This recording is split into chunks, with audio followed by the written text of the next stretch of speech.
The real story this morning, when you do a morning radio show, you prepare. And you have a game plan, something of a game plan. I'm not saying I overly prepare, but there is a game plan, and now we throw the game plan out the window because our dear friend Eric the actor has died. Are you kidding? You didn't know? No. Oh, I thought you knew for some reason. When did he die? Saturday. No one tells me anything. Gee, I thought, why did I think you knew? You don't go on Twitter or anything, right? I try to shield myself. Right. I was actually busy Saturday. I was in Washington, D.C. at the Veg Fest. But, no. You ought to give me a list of things you do know. Then I can fill you in on what you don't know. I know very little. So you can usually tell me about anything. Do you know about the second sun that they found out on Saturday? There's two parallel suns in our universe, and that there's a second sun. We're being pulled by two suns. Yeah, it's hiding behind the sun that we normally see. Really?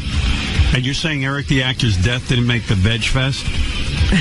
Eric would have been so happy when he died, when it was official that he died. And we'll talk to Jan, we'll talk to Shuli. Shuli, you can come in, because I think Shuli was... He's like the widow. Well, Jan's got all the information. Really the winner. Right. Yeah. But Eric would have been so satisfied in knowing that...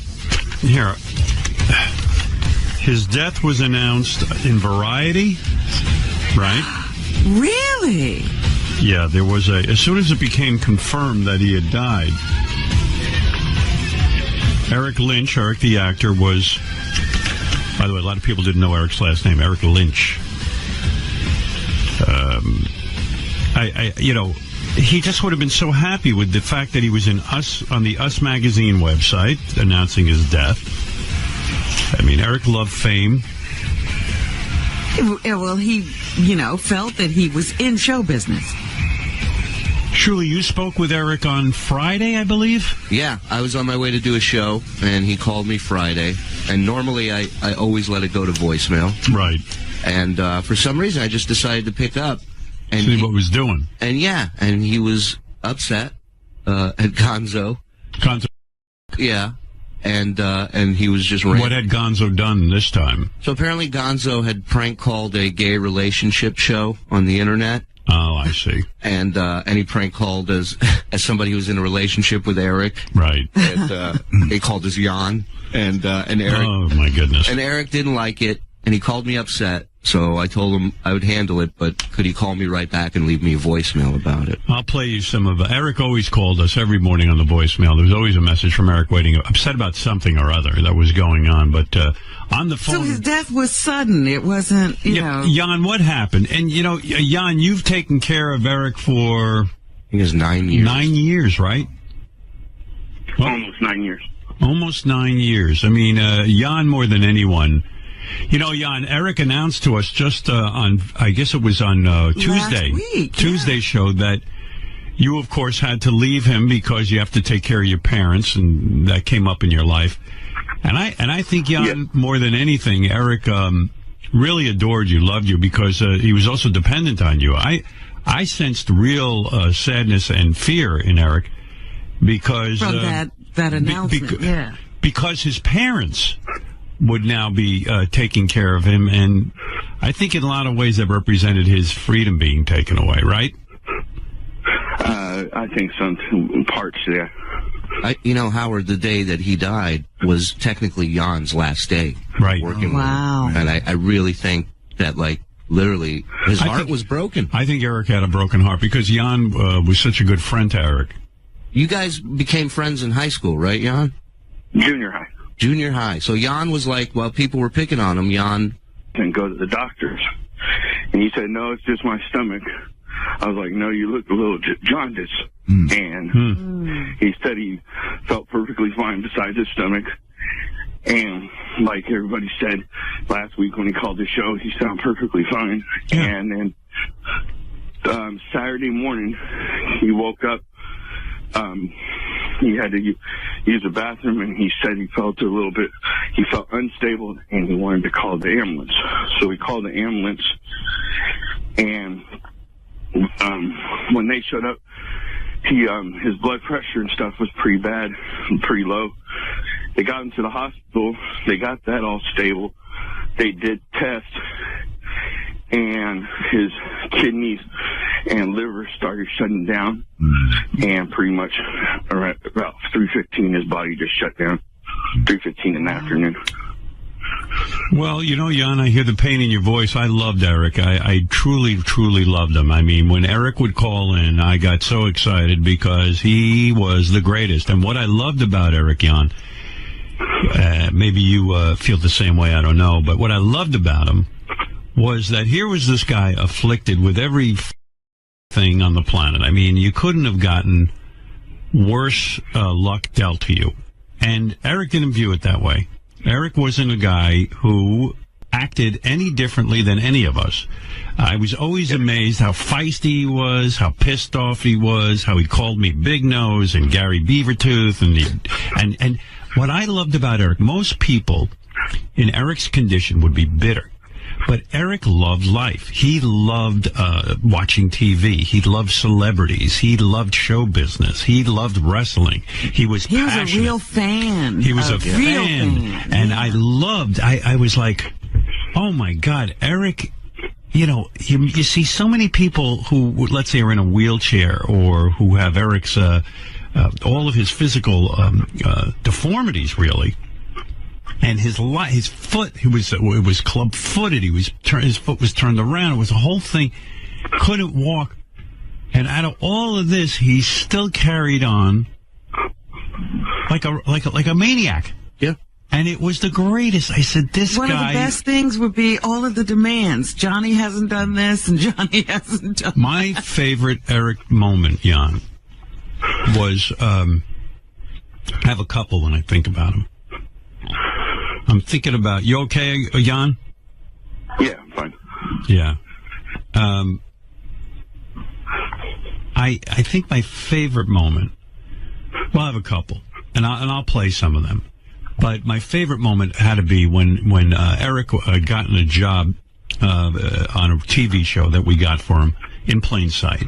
And he had to go down to New Mexico, but he was afraid that werewolves lived in New Mexico because Johnny told him, he read on IMDb that there are werewolves in New Mexico. I was there for this. It was amazing. Yeah, and it was the greatest thing as I go, you know, here in the middle of everything, Eric says, look, I don't want... He's demanding. And I convinced him, I said, do you think they'd put all their actors in danger with werewolves? I didn't try to convince him that there weren't werewolves because he wasn't hearing any of that. I believe he requested silver in his writer. Yeah. Right, yeah. Silver bullet. I really think he did. It's a silver because he could use it. And there was my other favorite Eric moment was someone had really bummed out Eric. If you remember the story, I remember it like it was yesterday. Eric called in. He was completely pissed off. There was a guy from his high school going around claiming that Eric ruined high school because Eric forced him to put in a wheelchair ramp, which wasn't true. And Eric was so bent out of shape about it that he called up Johnny and he left him a voice message. And he said, Johnny, this guy's a pain in the ass. Take care of it. You know what to do. You know what to do. And I was like, this guy's like a little mafia guy, you know. He's like, and I know Johnny was thrilled because Eric actually sounded like one of the mob bosses that Johnny grew up around. It was the great. I got to just play it for you. Oh, here's Eric the Midget. Let's find out. I'll get him on the phone.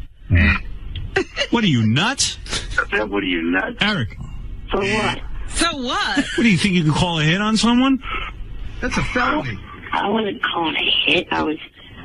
Johnny knows what I'm talking about, not a hit. What are you talking want, about? Him to, like, find someone to teach this kid a lesson. Oh, you want him legs broken? Or Beat up. What do you want done to him? Because Johnny's got to know what to do. You leave a message like that, Johnny thinks he's supposed to go. Hey, Howard. Eric, I want to hear this message you left Johnny. Received yesterday at 1:26 a.m. Hey, Johnny, Did you catch the replays when it was supposedly from my school called in and said that I ruined the school because of having them do construction and everything? Find that guy. His name's Gary. You know what to do. You know what to do. Ooh. Just find him. Johnny, how did he get...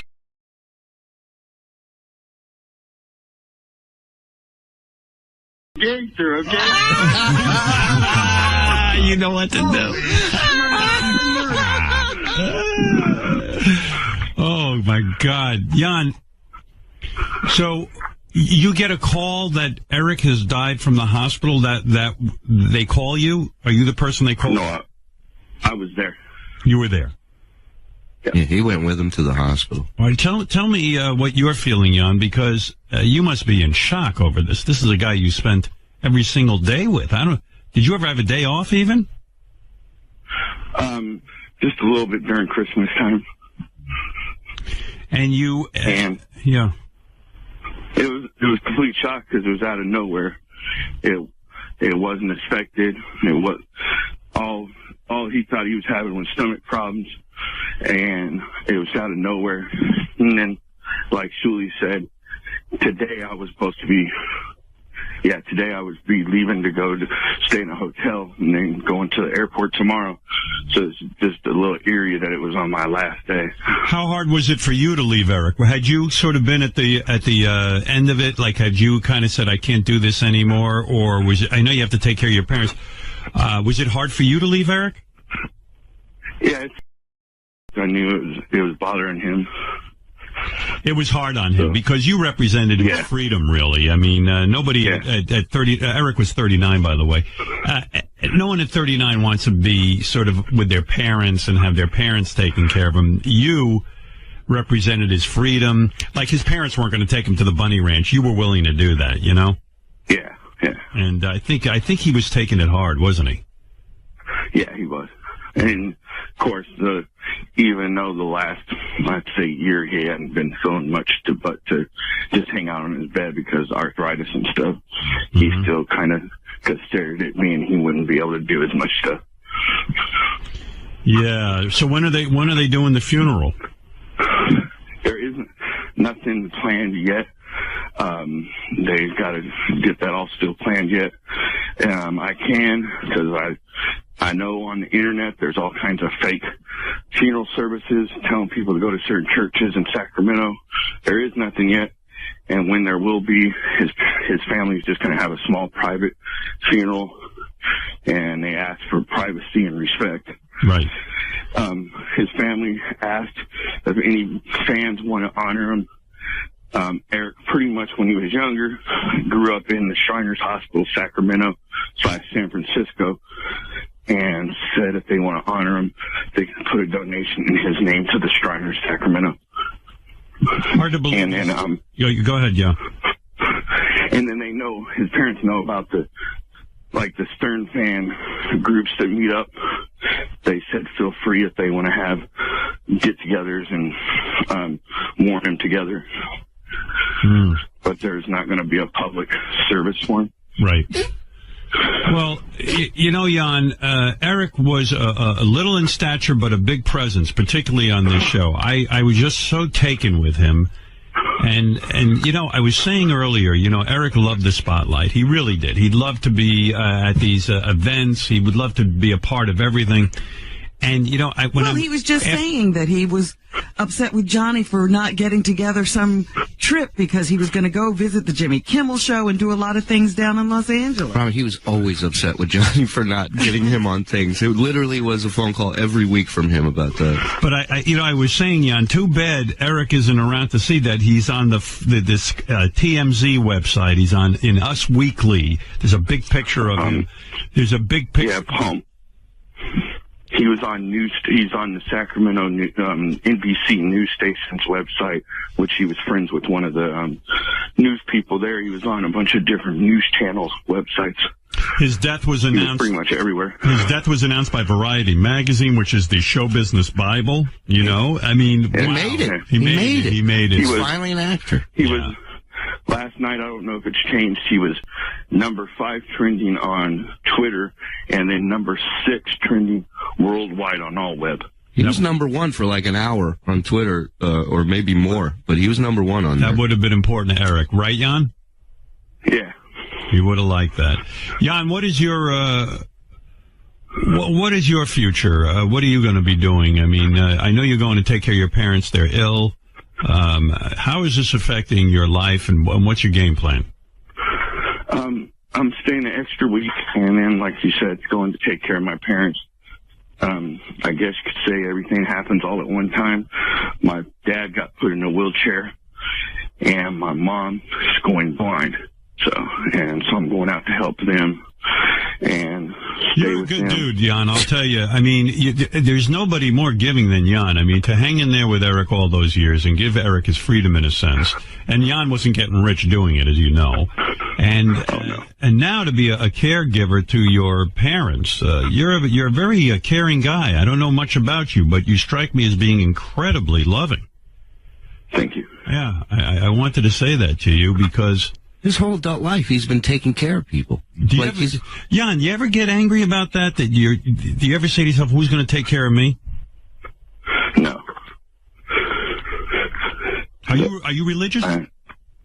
Yeah. Yeah, I was going to say you're more like Jesus than Jesus. I mean, Jesus was. I don't know about that. I think so. Jesus was just kind of running around. He had groupies. He had all kinds of. I mean, Jan. Jesus, he stopped by the sick, but he made him well. So. Yeah, but Jan really he doesn't mind being the guy behind the guy. He's just a good guy. Right. He never wanted to be a part of the spotlight. He let Eric have the whole thing. Yeah. And I've seen Eric interact with Jan backstage. Jesus wouldn't have put up with it. Jan is a good guy. Trust me. Would Eric yell at you too, Jan? Would he get angry with you and give you it, or were you the one person he wouldn't give to? Not really yelled, just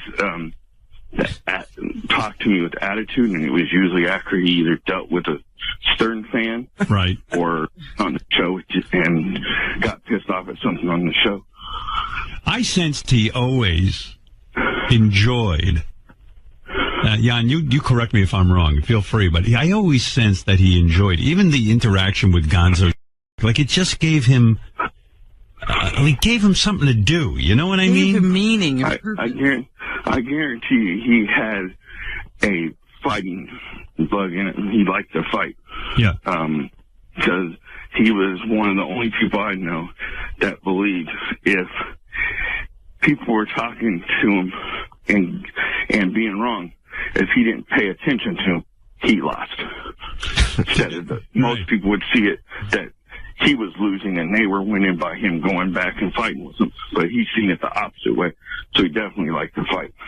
Did you ever have moments of Eric, Jan, where like Eric would turn to you, and be the real Eric in the sense that, we knew him on the air, and whenever you're on the air, it's always an exaggerated personality. Did you? A lot of people couldn't distinct show in reality. Was Eric a sensitive guy underneath it all? Oh yeah. He was. I'd tell you the first time I met the real Eric is after a show I took him. We all went to a strip club, and I went right to the front of the stage with Eric, and when we were taking turns crumpling up dollars and throwing it over to the dancers because they were a little far away. And when the girl was done, this stage had a curtain that dropped down, and Eric and I are literally at the front of the stage, and the curtain dropped down on Eric and me, like right on our heads. And I immediately freak out, and I pull him out, in his wheelchair, and I'm like, "Are you okay?" And he looks at me and goes, "What a way to go." Eric loved women, right, Jan? I mean, that was the thing. Was the highlight of his life, and I want you to answer me, was one of the highlights, certainly maybe the highlight, was when we got him laid at the Bunny Ranch. Am I correct? Yeah. Yeah, I mean, The guy, the poor guy, was sort of saddled with this body that, you know, he couldn't really ever be treated like a man because he was so dependent on everyone. And when he went to the bunny ranch, for once he felt like this is what it must be like. You know what I mean? To just be normal and have a check into it. Yeah. If you remember this, who is what I want to know. That was Cherry last night. Cherry last night. Yeah, me last night. Cherry, was he good in bed? I mean, did you have an orgasm? I'm good on him. Yeah, so you did not have an orgasm, but he had one. No, she managed to make herself. Oh, you did. You did have one. Yeah, I did. I see. Did you have to touch your clitoris to stimulate He yourself? actually can touch my clit. You were playing with her clitoris, Eric. You knew how to do that. Yeah. Where did you learn that move? In porn? Yeah, I guess from watching that. I see. All right. So you knew exactly what to do, huh, Eric? Pretty much. Wow. I'm sure all at the bunny ranch, their panties are at half mast today. Yeah, they are flying a flag at half mast. They seem to like Eric, you know, the girls. They did. Well, this is the thing about prostitutes. They seem to like everybody. Well, that's what I love about him, and that's why I felt good about Eric going there, because, I mean, I knew Eric, you know, Jan, Eric beat the odds. He was a guy, they told him as a teenager, he wouldn't even live to be a teenager. Didn't they tell him that? Yeah. He was honoring, told him no, he'll live a full life. So yeah, and he told all doctors that. And he kind of proved them all wrong. He lived to the age of 39 is still way too young, but for what he was dealing with? For what he was dealing with, it was pretty amazing that he lasted that long. And I always knew in the back of my mind that, you know, when I'd hear, every once in a while there'd be a rumor. Like last week they had a rumor that Beetlejuice died or something. Right. And of course it turns out. There was actually 4 days ago or so a rumor that Eric died too. Right. Whenever Eric even said he was going into he had to go get checked or this, everyone, right away you'd read rumors. And when I first heard, I know around here, they said Eric might have died because no one believed it. And I didn't believe it because really because I knew Eric's situation with his health, I knew that we'd lose him at any time. I knew it. But I never really thought the day would come.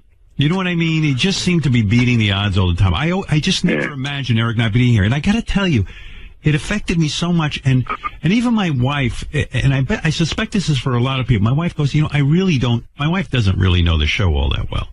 And she really didn't know Eric, but she was crying. She felt so sad to hear that Eric was gone. And she couldn't explain why. She goes, I don't know why. I feel something about this. And that's how I think all of us are feeling right now. We didn't know Eric personally, but we knew him over the air. We knew about his situation. We knew how hard his life was. And I always knew that. And I always loved giving Eric airtime. Eric loved airtime. There was one time he called in. He was so pissed off. He left a voice message for me. He was angry that he couldn't give it on the air. He was on hold. And, you know, there were times I couldn't get to Eric. How dare you? Yeah, right. How dare you? That was a real affront. He would be. Hey, Richard, it's me, Eric. I was on hold for 2 hours and 59 minutes. I'm getting this is getting f***ing ridiculous as hell. He needs to start taking calls from his regular callers that used to call him on K-Rock. I mean, getting annoyed with it. And that I want to talk to him tomorrow. I want on the air tomorrow. Bye for now. Your boss is He would get so mad. There were times he would call in and go, I can't believe you spoke to, like, you know, Julia Roberts for an hour, you know? Like he'd be, how about when he'd say, you didn't take my call when you were talking to this person? Oh, he'd get so mad. I remember one time Simon Cowell was on, and, you know, when we first met Eric, he was so into American Idol. He was Eric the Idol expert. He was Eric the Idol expert, and he wanted Kelly Clarkson at the time and Diana DeGarmo. And when I finally had Simon on, I promised Eric I would at least bring it up to Simon. Eric the Midget is on the phone. He's in a wheelchair. Eric, I said I'd do this for you. I'm going to do it, okay? Okay. All right. The kid wants to have either with Kelly Clarkson or Carrie Underwood. He wants a date, is what he's. And he wants you Thank to. you, Robin. You guys. Well, he's hoping it'll lead to either a hand release of some kind or something. And he's probably not long for the world. How much longer do you have to live with your condition, Eric? I've outlived what the doctor said. How long did they give you to live? How long did they tell you would live? They said I wouldn't make it out my teens. I'm now 30. So this is borrowed time. This is borrowed time, Okay, you guys. so we're talking about seconds here. Right. Eric, can I suggest something? Why don't you go for someone who maybe made the top 100 rather than the two winners? That's what I The said. guy is going to die. No, but they're not For even. the top. But they're not even the cute ones. Simon Cowell goes, we're talking about seconds here. here. I thought that was great. One of my favorite memories with you and him was when you were first signing on to do AGT, and you had him on the phone. Right. And you pitched him an idea. You said, "What if we come back from commercial? The camera pans the judges' tables. You're sitting on my lap. Right. We don't ever explain who you are or why you're there. Just put him there." Would you do that?" And his reply is just a pause, and then he goes, "I'm 37 goddamn years old." It's one of the best responses ever. God, that's so great. First time he ever called in. was about when was was about that? Kelly Clarkson. Yeah, it was about Kelly Clarkson. He wanted to defend her. I think Because you called her. And called her Friday. fat enough. Yeah, I called her fat, and Eric just was beside himself. But Friday was his 12-year anniversary. Is that right? Yeah, and I was supposed to see Thursday. I was supposed to do an interview with him for the news. He texted me. He said, "My stomach's not doing well. Can we do it Friday?" Right. So Friday, I had the story from Thursday plus his anniversary, and he usually 1:00 our time. He's usually up on the West Coast. He wasn't up like he normally was, and we missed each other. And he never let that happen. You know, you're right. I see here September 19th, 2002. This clip is from. Eric, how old are you? 27. What's wrong with you? There's something wrong, right? Well, I'm a disabled person. Yeah. Okay. You're a guy? Yes. Oh. I'm only 3'5", 3'6". We got to get you down here. 3'5". What are you, a midget? Yeah. And what are you, ill or something? No, it's just it's 5 o'clock in the morning here. Are you shorter than Mini-Me? No, I think he's around the 2-foot mark. Wow. Right. I'm always amazed at how little Mini-Me is. Yeah. If Mini-Me's 2 foot, you're 3'5"? 3'5". You tower over him. Yeah. Somewhere in between that. You work in a circus or on a show or something? No, I'd like to get into show business, into acting, and into singing and stuff like that. What do you do right now? Actually, nothing. I'm living off SSI. When's the last time you got laid? Never. Wow. You guys never gotten laid. Wow. What a gift you gave him.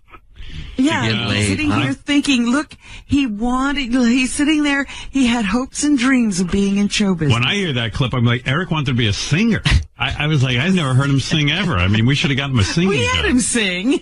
I hear Well, him. you had him do that wild thing one time. Right, yeah. Singing was not his thing. You know, but Eric did act. I mean, we got him on about, I don't know, 10 shows maybe? I remember watching him on the set of In Plain Sight in New Mexico, and just, how seriously he took the job and how well he wanted to do at it. And it wasn't about getting out there and f***ing around. Like, he saw himself as an actor, and he was hired as one, and he was going to do his job. Oh, yeah. No, he wasn't kidding around. In Plain Sight with Mary McCormick. I mean, he I promised I'd get her help. I keep my promises. Well, we'll get her to Finkel. Anyway, good job. You compliment me? Well, don't get excited. I'm hormonal. Plus, my kid's in the hand of rank amateurs. Hey, who's gonna get her crap out of that apartment? Geez, I don't know what Beth's whining about. He seems sweet. I'm serious. Aw, adorable. there he is acting. That was the day when they had a bunny on set that was supposed to run out of the house, and his line, he was supposed to yell, "Don't let the bunnies out." You know, what happened to that? He did like 19 versions of it, and all exactly the same. So many celebrities, Jan, so many celebrities were tweeting yesterday. I think Eric would have been pleased. Andy Cohen talked about it on his show last night, too. Oh, did he? I mean, Eric would have just loved this. That's the problem. You know? I hope he knows. I hope there's some place that he went to and he can see all this. Johnny Knoxville wrote, "Rest in peace, Eric the actor," on his Twitter account with a big heart sign. Jimmy Kimmel. Jimmy insisted on calling in this morning. He'll call in later. Eric the actor was my all-time favorite. Absolutely. What is Jimmy going to do? He says, "I will miss him terribly. # bye for now." Natalie Maines. And, yes, Jan? Natalie Mean started the hashtag thing to try to get him #1. And then Zach Gatheron, a lot of people started talking about him last night. Natalie Maines said, "Rest in peace, Eric the actor. As a tribute, let's get Eric trending. # Eric the actor." And the people at Brickleberry said he was a pleasure to work with. Jonah Hill, "I just found out that Eric the actor passed away. He entertained me for years. So sad that this great man left us. Rest in peace, Eric." Andy Cohn, "Seems like it's true. So rest in peace, Eric the actor. One of the great Stern callers ever." We were going to originally try to wait till this morning where we can officially announce it on the show, but then family members and friends from high school seen it on family members' pages and started posting it on my page and started rumors that he was dead. So well, it seems like everyone knew but Robin. Yesterday. Robin was actually shocked when I told her this morning. VegFest. Yeah, I heard. Right. Because, Robin, at VegFest, they don't know Eric the actor, I guess. I guess not. It wasn't trending at VegFest. News was blocked. I'll tell you, I'll never be jealous of Robin's life when I hear she's at VegFest. I'd rather have Jan be taking care of me. When she's on her boat, I'll get a little envious, but not at VegFest. You know what I mean? They were asking about you there. It was Washington, D.C., where we started. Us Weekly, Howard Stern Show whackpacker Eric the actor Lynch died. He did not like being called a whackpacker. Let's remind people of this. In fact, Jan, I have some tape when Eric called, and he was just beside himself. Let me see if I can dig that out real quick. Somebody keeps changing my page. I don't know how that's possible. Are you crying, Jan, or is that a breathing situation? No, I'm walking around outside where I don't keep people up. Oh, okay. Yeah, you're out of breath. It sounds like. Yeah. I'm just walking around, so I didn't want to keep people up. Oh God, I have so many great Eric moments. Do you remember when Eric measured his? Oh yes. Yes. Why did he do that, Jan? I forget. Like there must have been a reason because that's something Eric normally wouldn't do.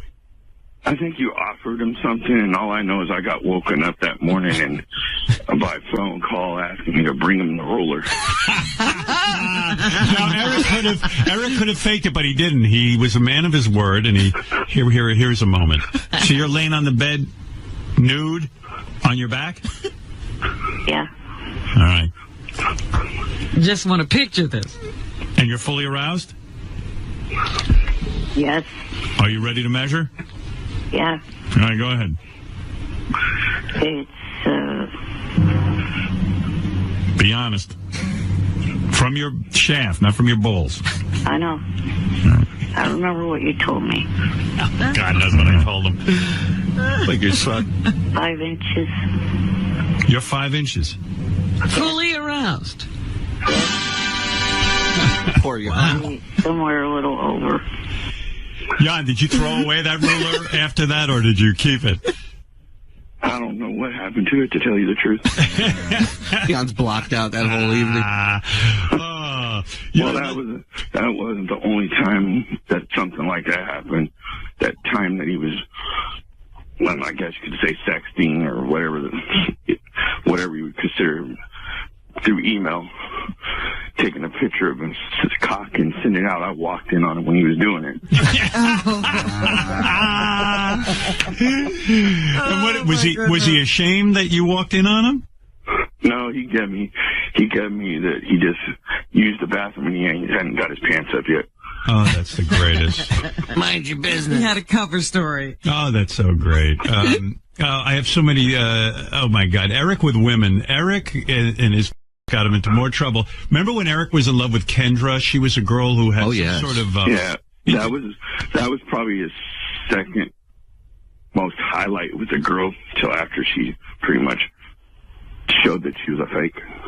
Yeah, Kendra had what, a website? She was right. She was some kind of a cam girl, webcam girl or something. And Eric was, and then she worked at a strip club in Phoenix. Yeah, and Eric was falling in love with her, and he would call up irate if anybody said anything about her. He really, he really thought of her as like a girlfriend, right, Jan? Yeah. Eric, she's a porn star, right? No. Eric, I'm looking at her website. Can you define pornography for me, Eric? She's got live webcams where she's naked on her website. She's got live webcams where she makes up little chicks. Is that not pornography? Horseshoe. Shut up. Well, what is wrong about that? Well, I'm just looking at. I don't even know who this is. Is she? She has a website, Howard. So I can tell you. Does she have a website, Eric? If you would shut the up for a minute, I will tell you. This is his best phone call ever. Of all the ways I thought this guy would die, I never thought of an aneurysm. He's got a girlfriend now. Look at the guy. He's on fire. He's gonna fight you. Is he on meth? Eric loved the show, didn't he? It gave him a reason it gave him fame. It gave him so much, right? Yeah. He liked the fame. He liked the fighting, like I said earlier. Yeah. What a character. God, I loved him. I mean, people say, what people say, I just love the guy. I loved him. Sometimes Gary would come to me and go, I can't believe what? Gary would come to me sometimes and he would say, Howard, how can you put this guy on? He's ungrateful. I go, Gary, that's what's so great about him. Right. He's not sitting there sucking somebody's dick for airtime. He's like, it's just unbelievable. There's nobody that's dealt that hand in life that is like to the rest of the world. Yeah, they're usually a little giving, a little meekish, something, you know? No, not him. Gary, you had a love-hate relationship with Eric, didn't you? I mean, I did. And more hate than love, because you know what? I feel actually good. First of all, I know he was really mad at me this last week because I gave him a hard time about the ALS challenge, but I always saw it as like ball breaking, meaning like I didn't go home and say to my family, I hate Eric. Like it was here, I would with him, and then I just left it there.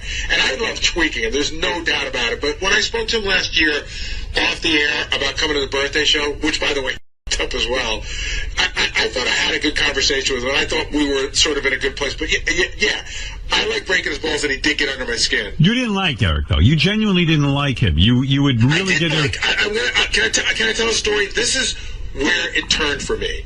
I always liked him, and I felt for him. And so he asked me once, could you get me into the American Idol show in Sacramento?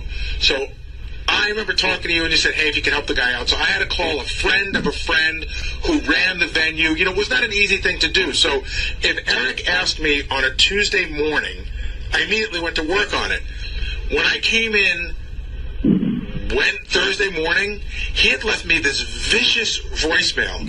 Listen, you f***er, if you're f***ing around with me, I will get you. And I called him back, and I go, Eric, I'm trying to help you. Like, I got other work to do. Right. But that's who he was. Yeah. And it would drive you nuts because you felt he was unappreciative. But what I loved about him, Gary, which I always had to explain myself to Gary, because Gary would say, how can you do this? He's driving me crazy. I can't stand this guy.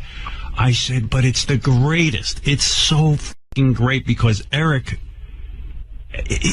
by all accounts, with his afflictions and everything he had going on, you would think he would be this meek guy. Like you said, Shuli, he wasn't. He was a guy who would mix it up and be ornery. It was the way he was. He'd yell at you if you were trying to help him. Yeah. No, he wanted no favors. He was entitled.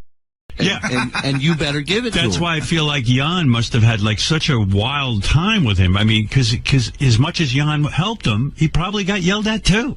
Oh, just last week, I have a voicemail from Eric calling Gary an ape face for calling him a liar about ALS. Oh my God! Oh. And then Johnny and him would come up with this craziest, most outlandish come up with the calling the show about. But the thing I love most about that is Eric at his core was such a good guy that when you finally get him on the spot, you're like, dude, come clean. What's going on with this? And he'd go, all right. He wouldn't to your face for too long. Yeah, he was good. One of my favorite moments, Jan, was when Eric decided to go out on his own. He started with Johnny, his own internet radio station, and it was all Eric was the linchpin of this whole thing. And Eric's show, when we would play back Eric's show, it was the greatest thing ever.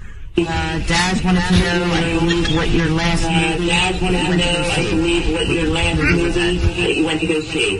What movie was that? Yeah, I wish I didn't go see it. I didn't go see it. Not my experience. Oh yeah, I didn't see it. What was that about? Oh yeah, I didn't see it. What was that about? It was a show about American Idol. It was a wrap-up show for American Idol, and show done in a well. It was so great. No matter what they did, Eric was the one you couldn't hear. It just went on, and it was always weird technical difficulties.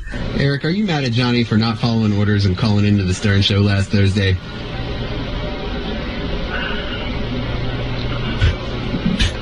Well, it was really not any orders.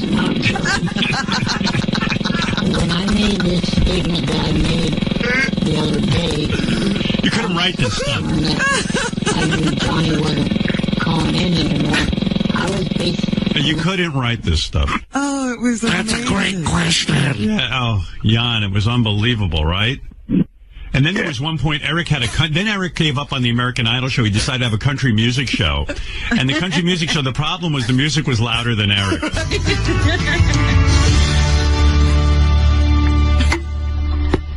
That was Jules' debut.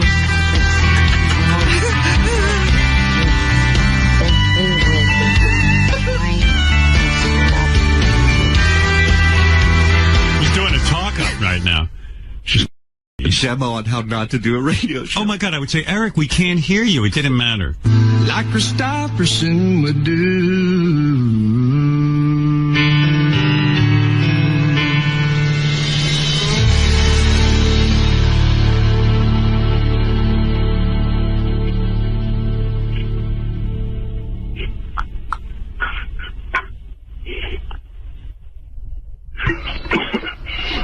Got a cold feet, and my left, I got my wedding band. I've been He's talking. around that long, and I'm But there was that long gap that he couldn't get started. the only one who can set my... He loved country music, right, Jan? That was his thing. Yeah, that was his main music he liked. Oh, he liked a little bit, I guess you could say, pop and R&B. He loved it all. He loved pop stars. He loved following the charts. He was great. I mean, good Lord. I loved it when he would call you and give you advice because now you were a judge and he knew all of these shows. Oh my and he God. evaluated your performance. He was the only whackpacker that I would get bummed when he was mad at me. We only had one real big fight. What was your fight about? This was years ago. That was the laying down thing. Yeah, this was years ago. We were doing a show somewhere, and he came out to the show, was a part of it with us. And at one point, Jan took him out of his chair backstage and laid him on a couch, much like this couch here. And Eric was laying on his side, like it just looked like this Playgirl pose of him laying on the couch. So they took a picture. I'm like, hey, can you send me that picture? And I ended up putting it on my MySpace as my profile picture, and Eric flipped out. Yeah, because Eric told him as long as you don't post it nowhere. And it was such an awesome picture. I couldn't resist.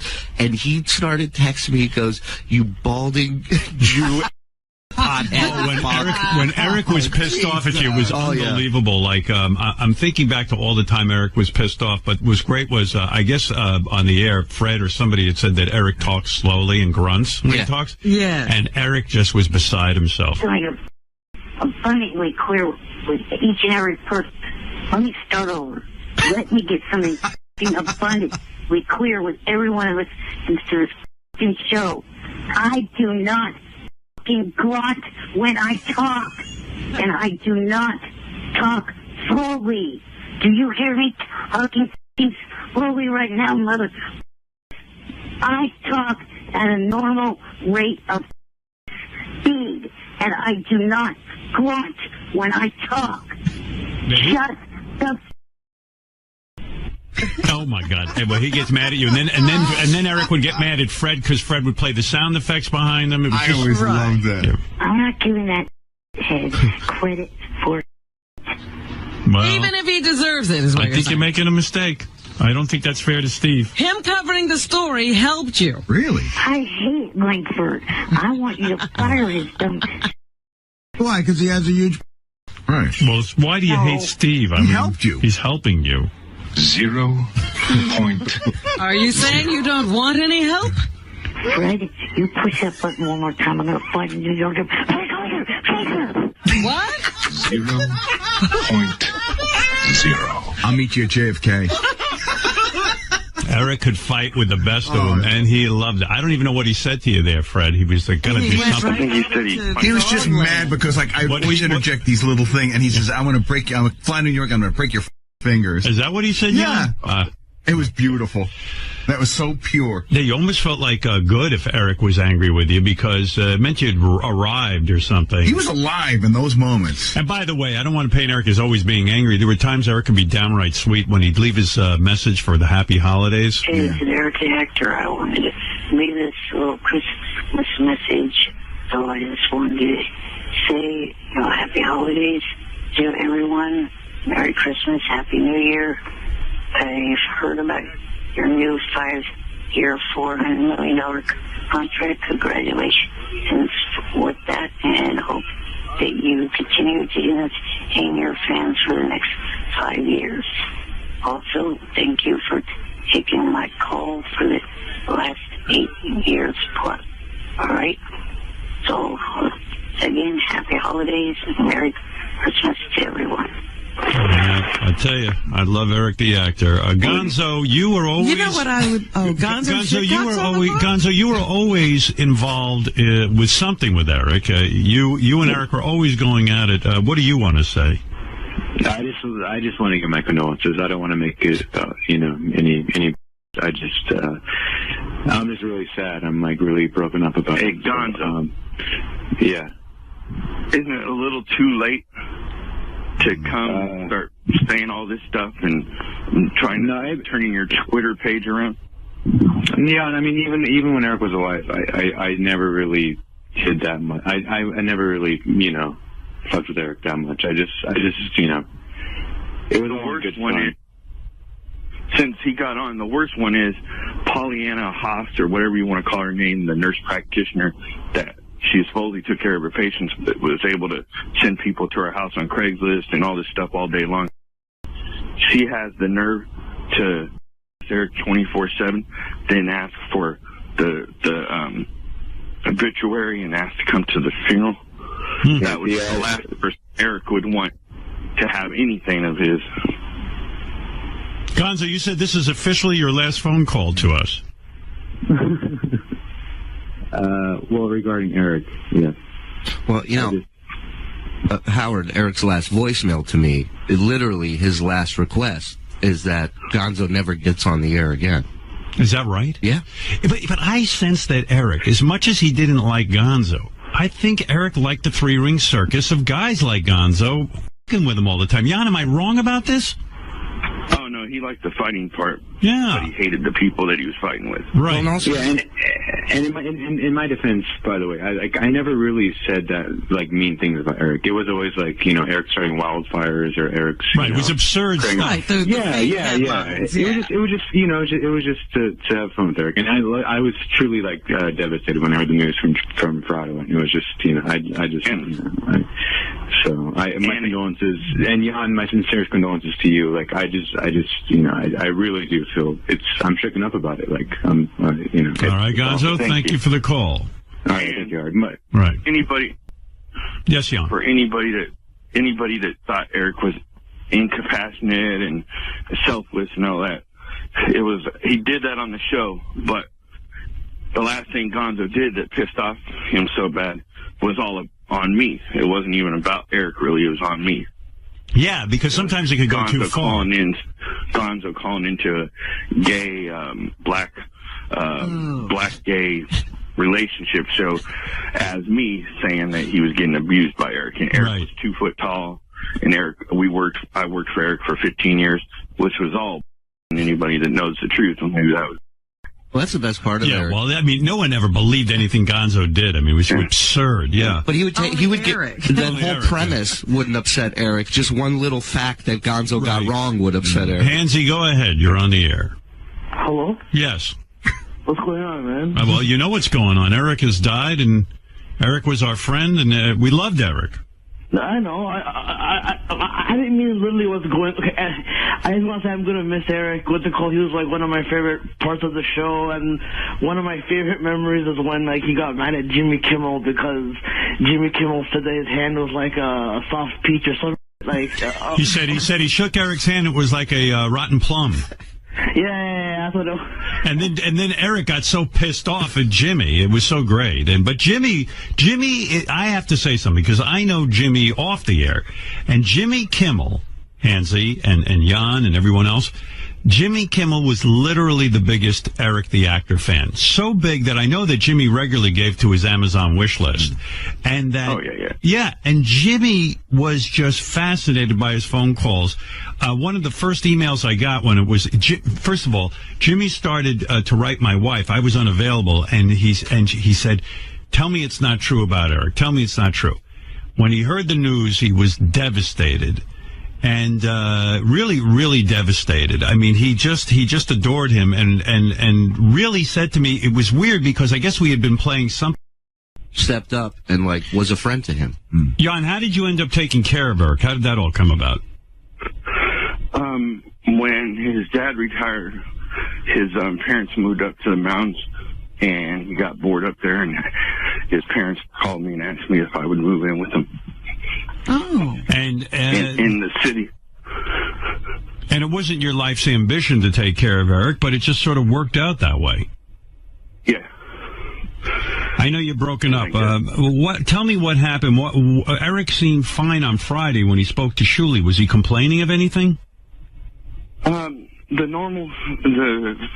I'd say about Thursday night, the normal thing, he always has stomach issues because of his diet and stuff, started. And that was normal. And then Friday night, I told him he didn't look too good. He should call his parents.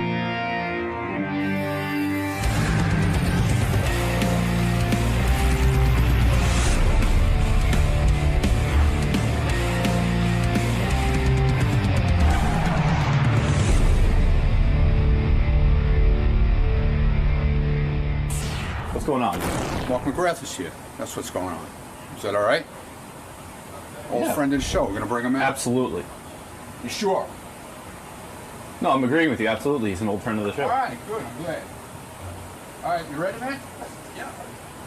Hey, what's up, Mark? How you doing, brother? Good. How about yourself? It's so nice to be in the hallowed halls of the Howard Stern Show. I listen every morning. So does Rodney. And it's just, it's like coming to Graceland. It's my Graceland. It truly is. Look at this. Ronnie meets you. Ronnie actually meets you at the elevator. It's Graceland, except Elvis is still alive here. Good point. Good point. We get to celebrate our king here at the show. Oh, look at him. Hey, Lisa, how you doing? Good to see you. Hi. He's so cute. I should at least make it. This bastard beat me in Rock and Roll Jeopardy. Not many people beat I remember me. that. He got me. Damn, I will tell you this about the wonderful Hank DeDork, though. His trivia knowledge extends from 1967 to 72, and then it shuts off. So he'll get you any spooky tooth, any mountain questions, but you bring him into like Duran Duran Culture Club, it's a wrap. So I will say on behalf of my 3-time Rock and Roll Jeopardy championship stardom that the questions were a little skewered his way. I'm not tempering it. May he rest his peace. He certainly beat me in Rock and Roll Trivia. And he was passing out in between questions, I remember. Well, so was I back then. It was kind of a fair fight, but Lord rest his soul, man. We love this little guy. He's the greatest. Mark, good to see you again. You too, bro. So happy to be here, man. All right, I'll let you get to Howard in a few minutes. Awesome, man. It's so great to be here. It's just like, first time here, what, Rod, 95? 95, yeah. Come back here, 17 years later. Which hot intern's giving us our release? Hi, I'm Jillian. Jillian, will we be on the intern show? What? Are we going to be on the intern show, Are too? you going to be on? Well, because now you're giving us our release. Yeah, if you want to be on. Aw, no, sorry. Okay. I did Sacha Baron Cohen last week, asshole. Who are you? Smash Mouth? Art from Everclear is here. Long-time fan. I'm going to bring him in. Okay. That means I'm a long-time fan. I don't know if he's a long-time fan, but I'm a long-time fan. Hey, what's up, Art? Hey, how are you? Welcome. Thanks for having me back. Good to see you, man. What's new with you? Nothing. You know, I have cameras following me everywhere. It's weird. So you're used to this. Walking in, and Walking in my bright light in bathroom your in the face. morning, you know. Right this way. Good morning. Hey, man, good to see you. How you doing? Good to see you. See you, Art. See you, brother. Good, man. Just catching up with just so you know, the way we set this up is because we wanted it to be really casual. Yeah. Like we had the choice of staging it in the band area. What we did is we just put DI boxes on the couch. Okay. So at some point, Scott, I'm gonna plug in. You keep your guitars to the side. You put your headsets on. That's going to be your vocal mic for when you sing. And Howard will rap to you a little bit. He'll just shoot the shit with it. He'll say, "Hey, can I hear a little of this? Hear a little of that?" Gotcha. It's cool. We wanted to be more like a casual Us interview too. than like That's fine. than a whole setup. That's how we're rolling. So Everclear, the list of hits there. He's got a great bio though. So his dad walked down on the family. This is Everclear's? Yeah, this is the guy Art. Hold on one second. So the child support thing is great because he would used to. His father would intentionally move to states where they didn't enforce child support laws, so he wouldn't have to pay the mother. Wow. Started drinking when he was 8, smoking weed at 9, selling drugs at 11. I think you talked to him a lot last time about selling drugs. Wow. He was a heroin addict in his 20s, OD'd on cocaine at 22.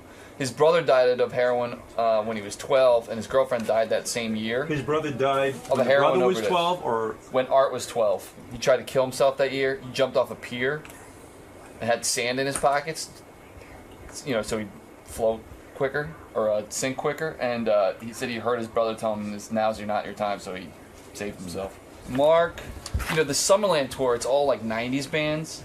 So I'm wondering who's headlining out of Sugar Ray and Everclear. I assume Sugar Ray, but Howard, he told me an interesting story. We were just talking about this again. There's a park near his house. When we drove to Stamos, and he goes, "That's where celebrities go when they want to get their children photographed." And he said, like, if you go to the park, there's like stylists hanging around the periphery, and what you do is you like push your kid in, and it's like a zoo. The photographer, you know, the paparazzi there. That's how you get your kid in Us Weekly and all those magazines. Wow. Which freaked me out. Let me introduce these guys. This is two guys who I think you're going to love.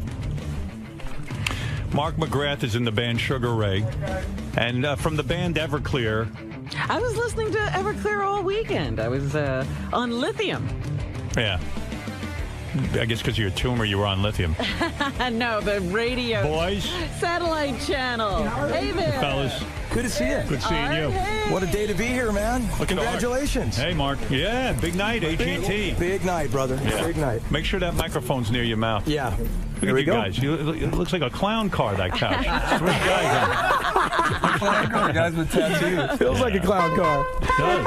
Oh, God, Fred, you're a genius. I ran into Whitney Cummings this morning at a coffee shop. She says hello, Howard. No. Oh, wow. Of all people. Cool. Very She's the cool. greatest. She gives her love and salutations. All right, that's nice. I'm just trying to get your guitars all hooked in here. One. What? One. One? What does one mean? Guitar one, yeah. Well, 1 is the loneliest number. Guitar two. Okay. Got it. All right, you're all set there? Yeah. Hey, so anyway, let me talk first. Yeah. Mark McGrath, as you know, was in the band Sugar Ray, still is. And Everclear, everyone knows Everclear, and you know Art. And they're going out on tour together, some sort of weird tour. What is this tour? Well, basically, we decided to take the most iconic multi-platinum acts of the 90s, put them together, and go on tour. Who's on the tour? Tour is the Gin Blossoms, Everclear, Smash Mouth, Sugar Ray. No Smash Mouth. No Smash Mouth. Why would you say Smash Mouth? Because they were considered for a second. It didn't work out. And you replaced them with Sugar Ray? And we replaced them with Sugar Ray. And I go, I know those guys. Let's do it. And we did, and Lit and Marcy Playground Hard. Those are the 5 bands. Art, what, let me see what headphones you're on. Just turn your head. Can you not hear me very well? What? I hear you. Scott! It's right here. All right, all right. Because I don't know who anyone is. You know, what's your name, sir? I'm Rodney. No. Oh, you're right. Wait a second. Let me get this This straight. is Art. They separated us. Let me see what's going on here. For a second. Wait, here. Let me get this. Let me get this going. Like 50 guys piled in. Sorry, dude. We're excited. Art, who is the headliner on this show? Is it Sugar Ray or is it Everclear? Well, actually, this was an idea. We're the last band. Everclear is the last band on the show. Right. But I'd have to say the headliners are the songs. Who's the headline? Don't give me any of your bullshit. No, I'm not giving you bullshit. I'm telling you. Everclear is playing last, so they would be the headliners. Everclear is the headliner. Absolutely. I'm happy Why to is defer Art to afraid to say that? Because he's a nice guy. He's being diplomatic. This is our first time doing this tour, Summerland, so he's just being we're in diplomacy phase right Art, now. why can't you crow about your success that you are bigger than Sugar Ray? Why can I crow about it? You can't. Why can't you? It's not true. Well, it is. If you go on last, you're the headliner. Yeah, no, that's very vaudeville of you, but that's not really Art true. is a very modest guy. And you know, Art, I admire your personal story. This guy's been, I don't know if you know this, Robin. Art has been through the worst fucking life on the planet. What's happened to him since last we saw him? I mean, I'm Art, having a don't good you life. Art, no, I got a no. new baby. Yeah, but you had a tough life growing up, and I admire we've you. talked You're about coming that. through adversity and all that. First of all, Art, who of course is Everclear. Let's face it. You fired. How many guys have you fired so far from the band? Man, I get Mitt Romney on those people every day. You've kicked out several members of the original band. That's right. Why did you Actually, kick they them weren't out? the original band. That was the third band. The guys that came in here. Is it hard to fire guys in a band? Yeah, of course it is. It is. How do you do it? Like, do you call them in, or do you do it over the phone, or do you have one of And your why bands? do you do it? Well, it depends. And sometimes I've been clean and sober for 23 years in June. Right. And I just have a zero tolerance for drugs. So it came down to that. Thank God I wasn't in your band. Let's just, If Mark had been in your band, he would have been thrown out. Mark, are you clean ever and tell him sober? how we met? I'm not sober, Howard, but, compared to how I used to come here back in the 90s, things have changed a little Yeah, bit. you're Let's a be little bit honest. better. Let's be honest. Good for you. Good Yeah. for you. The night we met, he came to my hotel room on acid. Is that right? Are you kidding? And Good were you upset about that? No, I was okay with it. I wasn't on acid. I didn't take it personally. Here's what I'm going to remind people how horrible your life is. Or No. Your dad Was. Your dad, you're a great musician, but you've had adversity. Your dad, do you know his whole story, Mark? I'm very, very in tune with this whole story, Howard. Okay, your father walked out on you when you were 6 years old. Am I correct? Yes, sir. And when he walked out, he refused to pay child support. As a matter of fact, your poor mother, who I'm sure you identify with, your father would move from state to state. He'd find states that don't allow child support, who don't go after people who don't pay child support. There was 2 states, and he went to both of them. What were the 2 states? Texas and Florida. So he would move purposely between Texas and Florida so he wouldn't have to pay child support. It's true story. That's rough. So your mother struggled. And you had a brother and how many sisters? 3 sisters. 3 sisters and a brother. Right. And drug addiction ran in your family. And your brother died from when you were 12 years old from drugs, right? Right. That is not easy stuff to get over in your life. And you tried to kill yourself as a result.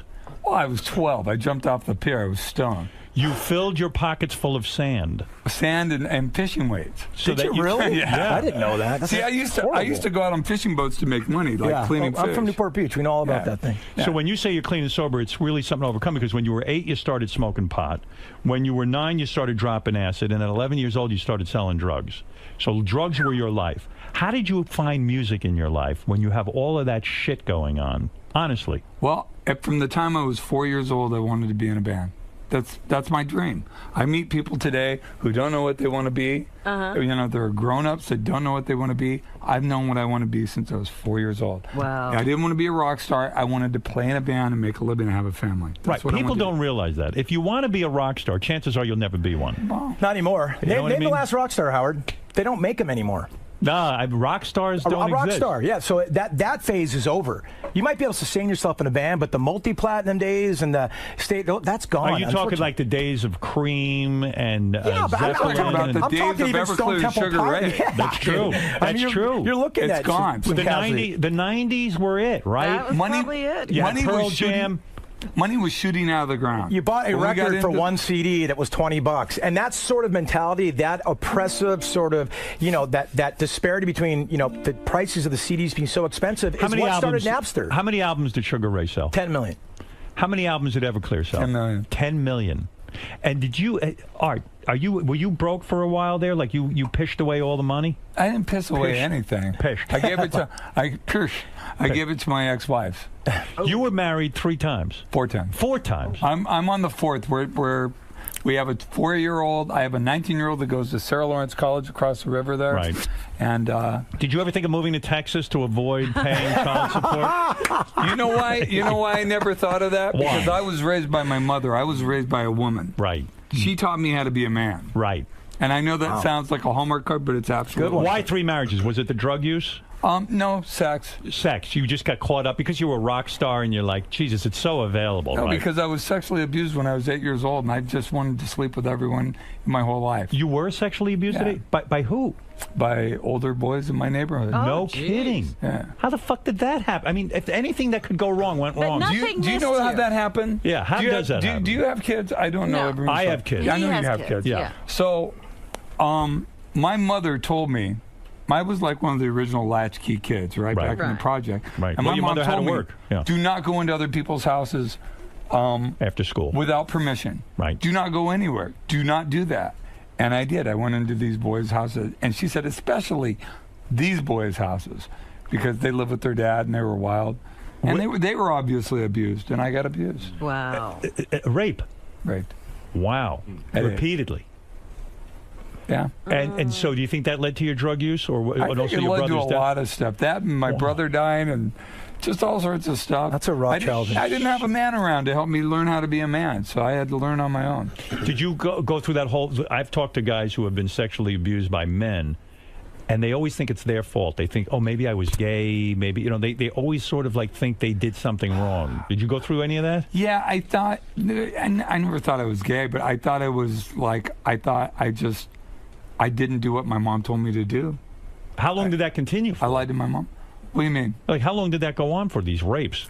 Just that afternoon. That one time. He didn't keep going back to the house, Howard. He learned after that. No, that's good. I mean, obviously, I have something in me that learns from my mistakes. I figured you're a dopey kid. You keep going back. You know what I mean? You guys won't do this again, will you? Did you report them to your mother, these boys, or were you ashamed? My mother died in 2006, and I never told her. Wow. Right. Well, she didn't need to know that. It would have upset her. It would have upset her. For the better. Yeah. She didn't need to know that. I think it's for the better. Because she would have took it on herself, and it wasn't her fault. It was my fault. Do you still remember who they are? Have you ever thought of confronting them at some point? I know a lot of people do that to have some sort of closure. Well, I don't know if you know anything about the whole 12-step process, but going through the 12-step process, you make amends, and you also confront people. And I had no way of confronting these people when I went through the steps. And actually, I'm at 23 years. I'm getting ready to start going through the steps again. I need to do it again. Why, are you feeling tempted to go back? No, I'm not feeling tempted. I just feel like I need to make sense of the last 10, 15 years,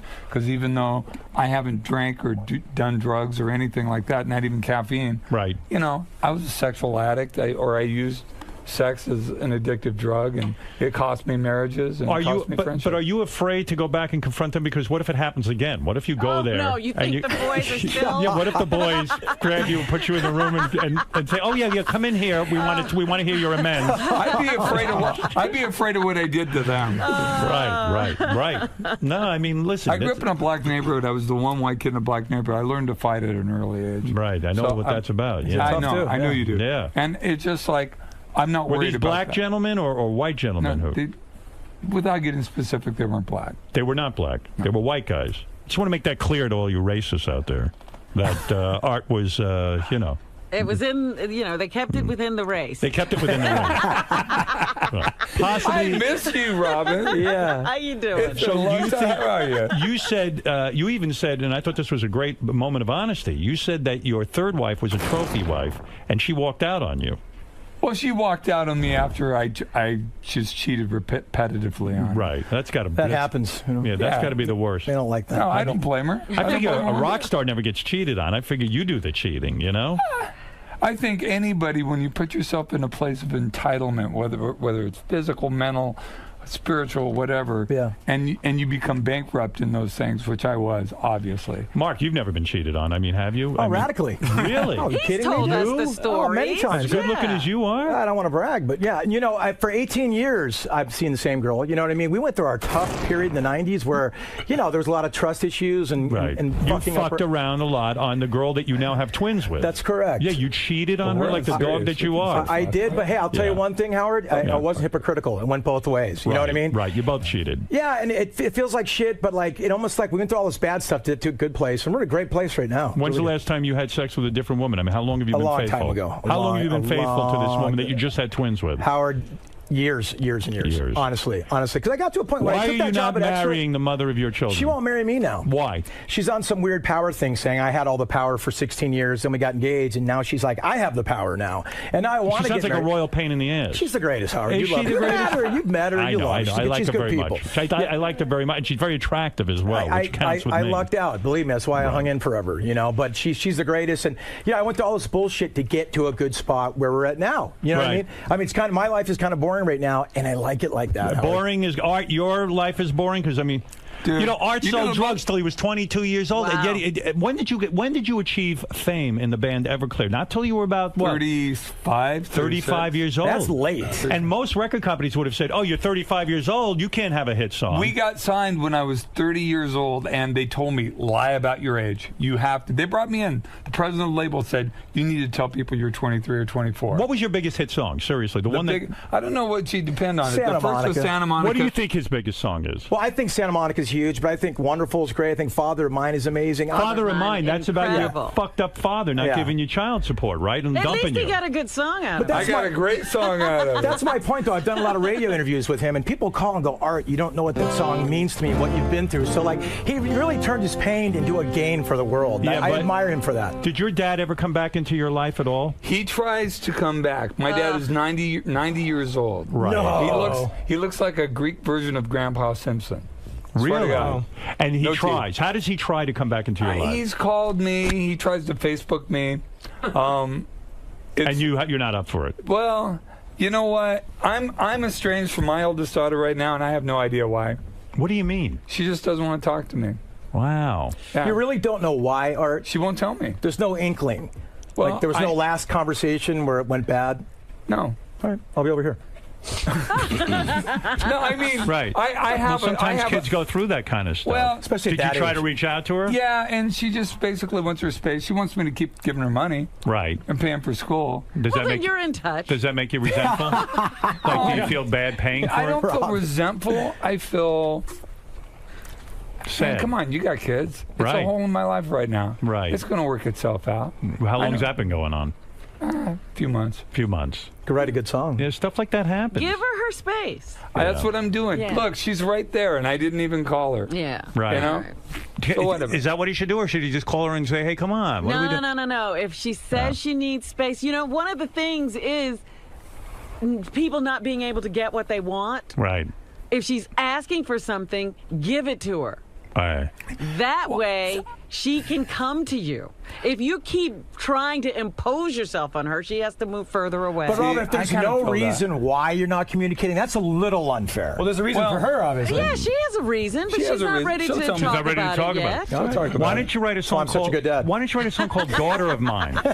How long does it take you to write a song like that? That song, some songs take a long time, right? Yeah. Some songs just come pouring out of you. That came pouring? Yeah, pretty much. Yeah. I remember writing that song and playing it for a couple friends of mine and this couple. And they're like, well, what's coming on the next record? And I played it for them, and they were bawling, the man and the woman. I'm like, so I'm onto something here.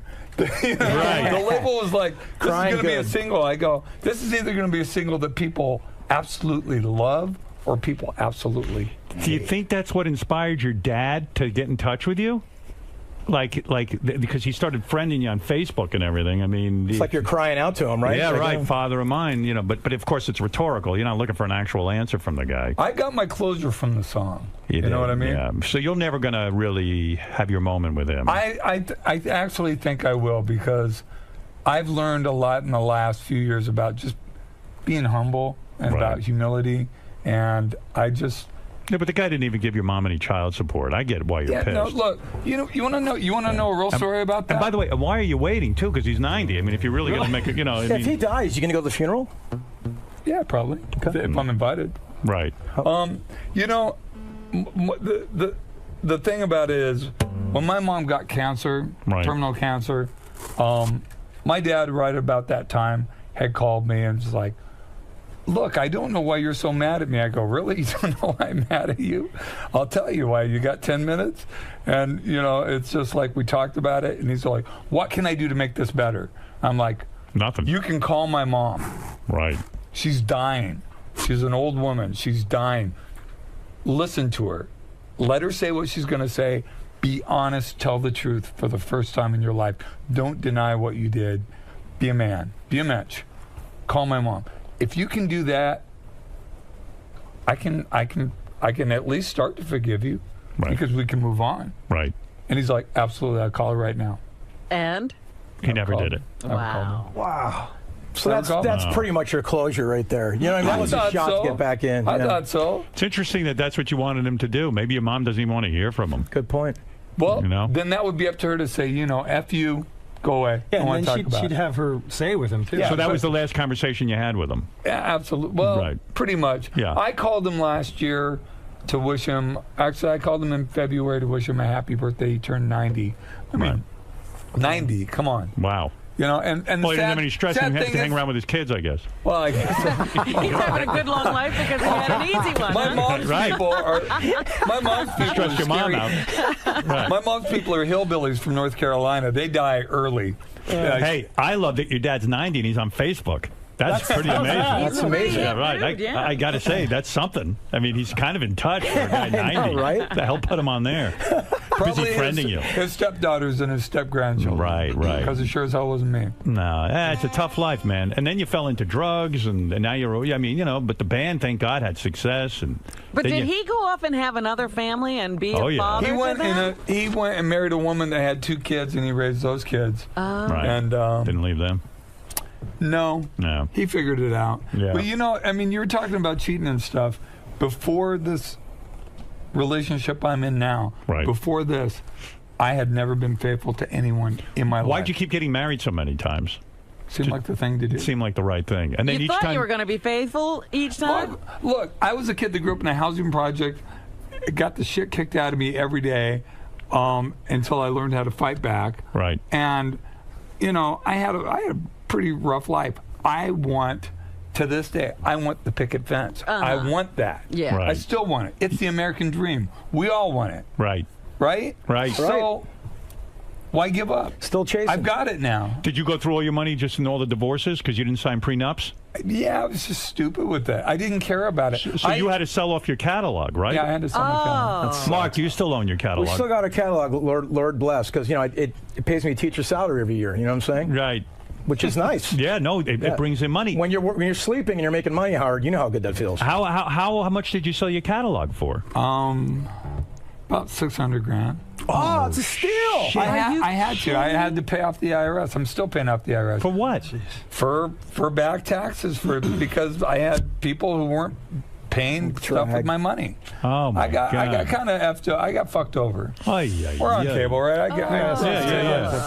So, but it's cool. It's cool. I was look at it like it's this. Cool. I was $7 million in debt. $7 million? Yeah. I'm $130,000 in debt now. How did you get to $7 million in debt? That means you made $20 million. No, because it was. I know it wasn't. I didn't even make that much money. But I mean, it's insane. Literally, did you made split the majority of your money from TV, right? No, I mean, the band did well. Probably split. Yeah, the band did good. I mean, I'm making my money from the band now. Okay, well, there you go. Well, but now we're going to make money from Summerland. There you go. I like what you think. Yeah, hey, let me get. I better give you guys plugs. Man. It sounds like everybody's kind of hard up right now. Howard, you love to do that. Yeah, you look good. I'm sad. I mean, you made a fortune. You love to say about like Celebrity Apprentice. Everybody goes on there as a loser and stuff. But Mark was on Celebrity Apprentice. It breaks my heart when you say that. I love you so much. I go, you're talking about me right now, bro. Not you. It's everyone else on that show. And I love you, and I'm like, oh, Howard, you know what a kick to the nuts that is. Everyone else on that show. I know, but now you're on a reality show. I mean, come on, dude. Hey, I'm a judge. I get it, but we're all in this together, and we all love each other. No, hey, we all do. Anything but Celebrity Apprentice. Saying no, though, it just hurts me a little bit. All right, any other show. You know how much you mean to me. I forgot you were on there, honestly. I didn't even remember. I blocked out that you were on. You forgot I was at the Jimmy Kimmel party, too. I was this year's Fitzsimmons. That's all. Thanks a lot. I did not forget. Were you at this year's party and he forgot? I saw him. Howard and my friendship have hit the glass ceiling. Oh, you're nuts. The Hamptons and everything is up here. I'm down here. And I'm going, all right, Jimmy Kimmel party once a year. I can say hi to Come out and stay with me. And I don't bother him because it's Sandy Bullock, George Clooney, this and the other. So I'm hitting by the wall. I know Howard hates when people bother him. I'm trying to bother, but I don't want to not be high and be rude. So hey, just come over. We hit the ceiling. We hit the ceiling. Show up. I love you. I love you. You know that. I love you. Hey, you got to hear this. I asked Mark and Art to. This is the greatest. You know our favorite song right now. Where's it? Hey, it's actually me and Rod Howard that got this in the tradition of us copying some psychedelic B and that kind of thing. All right. Anyway, so I said to Mark McGrath, of course, of the great band Sugar Ray, and we'll talk about the Summerland tour in a minute because you should get tickets. It's going to be a lot of fun.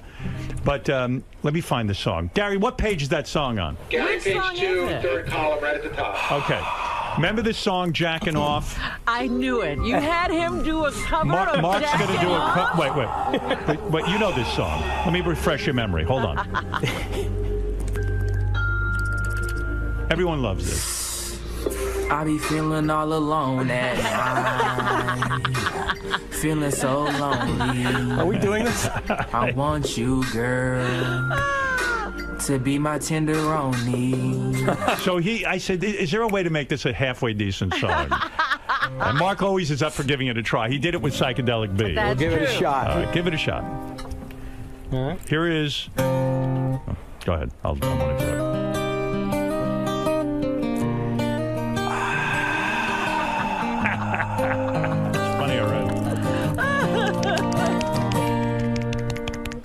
I'll be feeling all alone at night, feeling so lonely. I want you, girl, to be my tenderoni. I log on to Facebook, then I start to look at dumb pics, and it made my dick so hard. I feel the pressure rising, girl, rising for you, and I'm finna jack off to you. Girl, you got me feeling like I love you, and I want you, jacking off to you, jacking off to your Facebook page. It's your Facebook picture, yeah, it's your Facebook page, come on. It's your Facebook picture. You see the lotion and this emotion. I'm jacking off to you, girl. I'm jacking off to you. Oh my God! Robin's piss bag just overflowed. Look at that! Wow, Robin, are you full? Oh my God, that's fantastic. I love it. We spent 3 hours one afternoon recording Psycho. We are mid-40s men with children recording this song. What's wrong with us? My 11-year-old son's in the next room. Rodney, is that a hard song to play on guitar? Or it's just 3 chords. Just 3 chords. It's easy. Mark, hard to sing at all? You know me in singing, Howard. I've had an on-off relationship with Key my whole life, but fun to sing, and anything for you, brother. You love it. You love it. I love it. It's a ball to do. I love you kidding it. me? I love it. You know what my dream would be, Howard? What is it? If that would just be like a clip and some, best of week. That's all I ask. That's going to be a classic. I don't want to set it up for that, and it's not on the Stain Beetlejuice par. I get It's it, but fantastic. if you guys need a little filler bumper, we're your men. Art, were you offered to be the front man in the new cars? What? Yes. Is that true or false? Yes. It is true. Whoa. Offered? Yeah. How does that come about? The cars were. How did you know that? Because I know every fucking thing about you, man. I stalk you. God, I love that. Just that vitriol in your eye when you Seriously, say what that. happened? How did you get offered that job? That looks like one of my ex-wives right there. I'm taking you to the cleaners. Fuck yeah. How does that come about? I can say fuck, right? Yeah. Fuck. Go ahead. Okay. It's not fun when you can say it, though. I'll give you a PIN number out. I even know that on your bank account. If you know my PIN number right now, I'd be impressed. I'd say I'd give you my wallet. 1419. Everyone knows it. No, I don't know your PIN number. But what about this idea of you being the front man for the new cars? You turned it down, obviously. Did you rehearse with them? No, I met Elliot Easton and Greg Hawkes, and I was like, this is great, and I'd love to write songs with you guys, and I don't mind doing some old car songs, but I'm not going to be the singer of the Cars. Right. Because Rick Ocasek is the singer of the Cars. That's right. And I'm not going to do that, and this is all his stuff. So Todd Rundgren did it. And they wanted me to leave Everclear. Right. And I wasn't going to do that. I would love to do it as a side project, and it would have been great. And I grew up with the Cars. If you listen to our new album, which I just finished 2 days ago, and turn it into the label today, comes out 3 days before the tour, right? June 26th. Invisible Stars. It's big guitars, and it's got old vintage synths on it.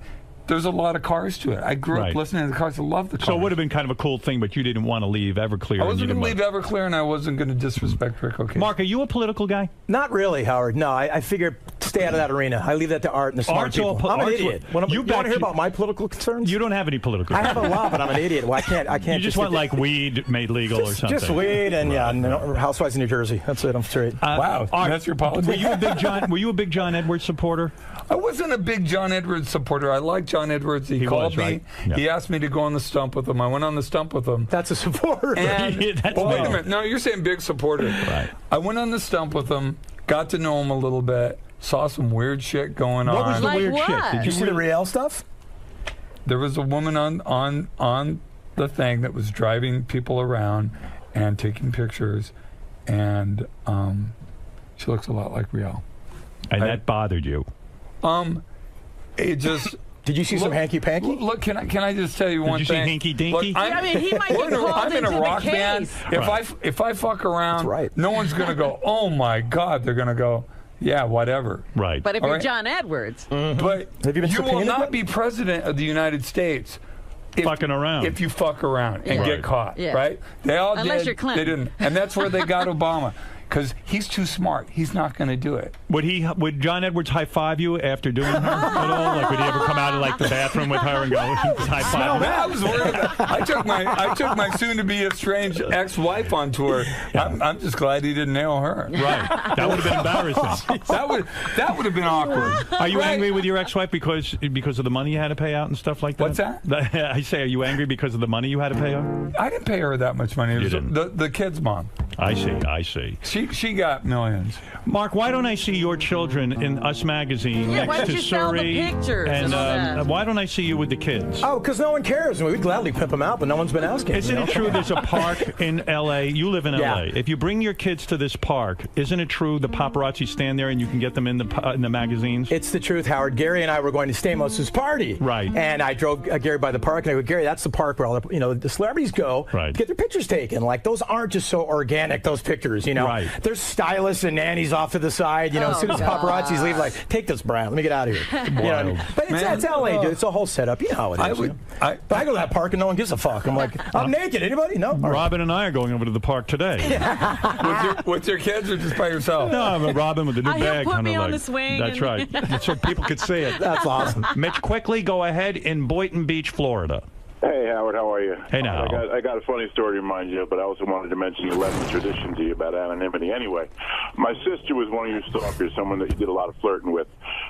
She bragged about how she found you in some hotel in St. Louis. Me? No, my sister. No, Art, not you, Howard. Art. Oh, Art. I was like, oh, there goes my marriage. Yeah. I mean, geez, I've been a real good camper. I've been to St. Louis in 6 years. All right. You know what? You're saying your sister. Let's hear it. I hear Art Alexakis stories all the time, but the best one was when the girl called up my wife at the time and goes, I don't know how to tell you this, but your husband's down at the bar all over this girl, and I'm sitting right next to her. So take it with a grain of salt. Now, let me hear your story, Ace. Yeah, you'll probably remember it. It wasn't St. Louis. It was a smaller city because she bragged about she found the biggest hotels in town, got to the right one, said, this guy looks like you at the bar, and you got on the phone with her. You flirted with her for a while. Anyway, you came to the Mercury Lounge in New York, and you were playing. Did he bang her? That's the story? No, he didn't bang her. What kind? Get off my phone. What kind of story is that? It's the Howard Stern show, dude. To a woman. Wow. What an asshole, Art. Would you do girls on your period? That was the grossest. What a song that What is. a name, too. Hey, coming up. Right. It's well, we'll see. But you would do a girl on her period, right? Yes. Yeah. I mean, who Wouldn't cares? you? Yeah, You of do, course. don't you? Yeah, Come of on. course. You're going to wait a couple days? Yeah. Like I got time. Yeah. And they could run away by then. Look, the way I look at it, Right. see, you're joking about it, but I'm serious. Every time a girl lifts her hips up so I can pull the panties off, it's like thank God. Even when my wife does, I'm just like, I'm having sex. This rules. Right. I never get over it. How do you get rid of your sex addiction? I mean, what is it? I put it into my family. I put it into my work. Or you beat off. Oh yeah, a lot of that. Do you beat off a lot? Of course. You do. Of course. And what do? You think about other girls and stuff other than your wife, and then sometimes you bang your wife. We all do that. Do you have Actually, such a to be honest with you, I get way harder thinking about my wife now than anyone else. Do you? Mark doesn't believe you. Mark's laughing. You know, at that. because why are you Mark, laughing? we all get hard of our wives. Again, we love our wives. We get it. But everybody thinks about other chicks when they jack off. No, End of story. Why am I the asshole? Shit. No, I'm not saying. I mean it. He's right. You do think about other chicks when you jerk off. Of course. Of course. Stop it. Sometimes. Get a grip on it. What about cunnilingus on the period, Howard? Not me. I did it once by mistake. Me too. You taste that battery acid, you're like, yeah. You know what? I didn't even know. I just looked in the mirror afterwards. I had big lips. Ronald McDonald wins. Chin, the You chin. look like a Viking with a red beard. Yeah. Me, no matter how much period juice is on my face, I never look like a Viking. I look like a rabbinical student. But it's, hey, listen, that's me, you know? That's me too. So, did you ever, Art, I know that Mark has had celebrity women because, listen, he's a good-looking guy. I have had celebrity women too. Nice. Probably not as many as Mark, and probably not as nice. Right. But I have, and I don't talk about it. You keep it. See, that's some stuff you keep private. Do you have anything on the paper? What, on the paper? Do you have anything down of a celebrity Do conquest? we have a list on? Yes. So look at this. Oprah. That's right. Look, man. Look, my wife today has said, if you can marry Oprah, marry her and adopt me. Right. Good point. No problem. But the celebrity women. She said the same thing about Robin, too, by the way. But being with a celebrity is a real turn-on, right? I mean, when you're with a famous woman and you're in bed with her, sometimes that's pretty incredible stuff for a guy who grew up in the projects, right? Be honest. There was a time when you're sleeping with a girl that you see up on a movie screen and you're like, or on TV, and you're just like, wow, they're all the same. Everybody's the same. Right. When you get down to it and you're naked on the bed, you're all the same. It's all pink on the inside, right, Art? As an insider. As an insider. What are you Excuse me. Sorry, Howard. Was that a slip or was that good? I don't even know what I was trying to say. I'm embarrassed. Man. Where are you going with All right, forget You it. did that on purpose. I don't know. You should do this for a living. I'm thinking of getting into the business. All right, boys, look. I could sit here and bullshit with you all day. Us too, dude. Us You too. know what I mean? But all good things have to come to an end. Absolutely. Isn't this going to be a great tour? I mean, come on. Yeah. Yeah. It's gonna be fun. And don't even bother singing. Just sit there and talk about girls you fucked. Oh, we are. But we are. Don't We're do going to that. come out between sets. Right. And we're going to talk. We're going to go out MC to the the crowd. As a sex addict, do you have fantastic sex, though? Are you very good in bed? Yeah, are you? I don't know. You want to find out? You should be. Do you have a big schlong? I know Mark does not. I don't. You don't want to play. You know what? Yeah, do you have a big schlong? I got to tell you Do something. you have a big big schlong? You schlong? look like a guy with a big schlong. It does okay. He's Greek, man. Those Greek guys got that. Are you over 8 inches?